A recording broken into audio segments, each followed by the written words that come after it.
मेरा नमस्कार। मैं से लगभग इंटायर पूरा जम्मू कश्मीर यूटी जो है उनके सरपंच को कुछ प्रमुख बुलाकर कुछ इशू जिनके यहाँ पे उभरे हुए हैं उस पर जिनकी बातचीत करना चाहता हूँ। जैसा कि हम सब जानते हैं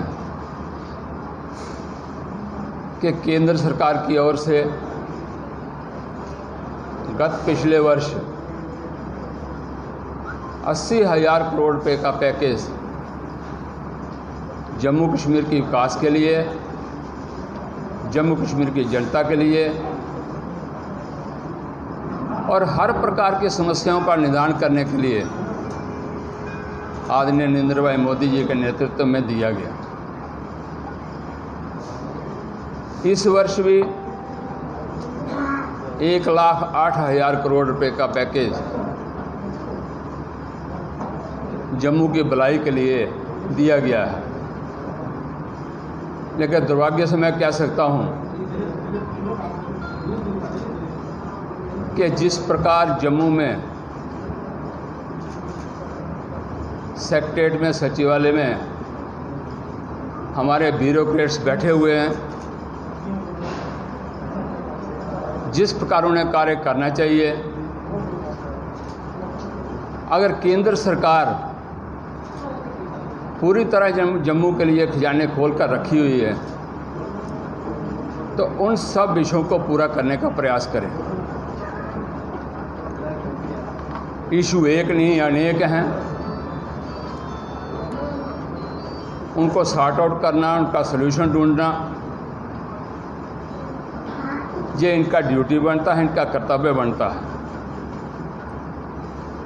किंतु हम सब जम्मू कश्मीर ड्यूटी वालों का दुर्भाग्य बन रहा है कि जितने भी ब्यूरोक्रेट्स बाहर से आए हुए हैं जम्मू कश्मीर से, ना तो इन्हें जम्मू कश्मीर की परिस्थिति पता है,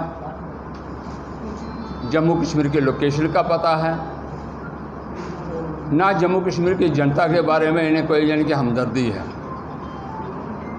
इसलिए कोई भी इशू को यानी कि ठीक सॉर्ट आउट करना, सलूशन ढूंढना, समाधान करना ये हम सब के लिए दुर्भाग्य है। और 4-5 जन के ब्यूरोक्रेट्स तो ऐसे हैं जिन्होंने ठान कर रखा हुआ है कि केंद्र सरकार की जितनी भी यानी कि उपलब्धियां होंगी, केंद्र सरकार जो भी करना चाहता है उसे कैसे फेल किया जाए। वो केंद्र सरकार के हमेशा अगेंस्ट रहे हैं।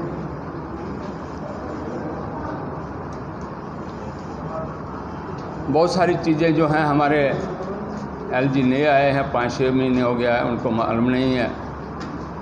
मैं उनके संज्ञान में लाना चाहता हूं, उनके ध्यान में लाना चाहता हूं आपके प्रेस के माध्यम से। ये इशू केवल मात्र आपके प्रेस के माध्यम तक नहीं रहेगा। इसको मैं चाहता हूं कि ब्लॉक वाइज जहां पे जाया जाए वहां पे लोगों की समस्याओं को सुना जाए। सुनने के बाद 18, 19, 20, 3 दिनों में से किसी दिन की भी लेफ्टिनेंट गवर्नर साहब से जिनके मुलाकात की जाए और इन इशू को कैसे सॉर्ट आउट किया जाता है, क्योंकि वह भी बहुत पुराने लोगों का बीच में रहे हैं, लोगों का काम किया हुआ, उन्होंने समाधान किया हुआ है, वो जानते हैं। समस्याओं का कैसे निदान करना चाहते हैं वो भी जानते हैं। वो पिछली सरकार में मंत्री भी रहे हैं, बहुत अच्छे व्यक्ति हैं, लेकिन उनके ध्यान में बहुत सारी चीज़ें नहीं हैं। इसलिए लेकिन जहाँ पे जो सेक्रेटेरिएट में बैठे हुए राय महाराज बनकर बैठे हुए हैं यहाँ ब्यूरोक्रेट्स, उसकी खातिर ये सारे के सारे मामला खराब हो रहा है। एक मुद्दा अगर जिस प्रकार से कई दिनों से उछल रहा है मनरेगा का, पिछले 14 से लेकर और 21 तक लगभग 1,000 से ऊपर 1,000 करोड़ से ऊपर जिनके पैसा उनका बनता है। मैं उसके सामने रेट बने हुए थे, जो ठेकेदार जिनको कहते हैं वो ठेकेदारी सिस्टम जहाँ पे नहीं है 40 रेशो के साथ, यानी 40% यानी कि मटेरियल लगेगा, 60% यानी कि लेबर लगेगी। जब मटेरियल ज़्यादा लग सकता है, लेबर कम लगेगी, ये उन दोनों के अप्रूवल के बाद सारी चीज़ें होती हैं। 1000 करोड़ से ऊपर जो पैसा फंसा हुआ है वो किसका है? वो जनता का है। उसको पैसा नहीं मिला, रिपोर्ट रहे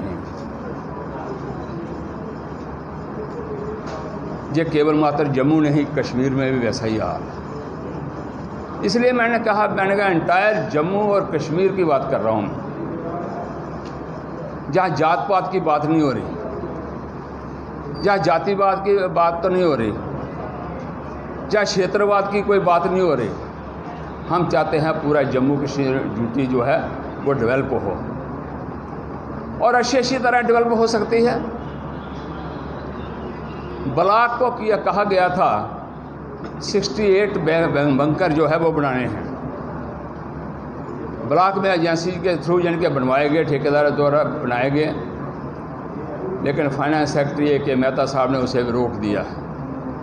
उनका पैसा भी यानी कि कई वर्षों से यानी कि पड़ा हुआ है। इस प्रकार दूसरे पर इल्जाम मढ़ना, रूरल एंड पंचायत सेक्रेटरी पर डाल दिया या डीसी पर डाल दिया, इन सब पे डालने के बाद अपने आप को कैसे बचते हैं। और मैं तो चाहता हूं खासकर जितने भी ये एजेंसीज हैं, चाहे ग्राम सेवक हो, चाहे जेई हो, बीडीओ हो, एई हो, एक्सिन हो, एसीडी हो, डायरेक्टर रूरल डेवलपमेंट हो, इनको तुरंत सस्पेंड करना चाहिए।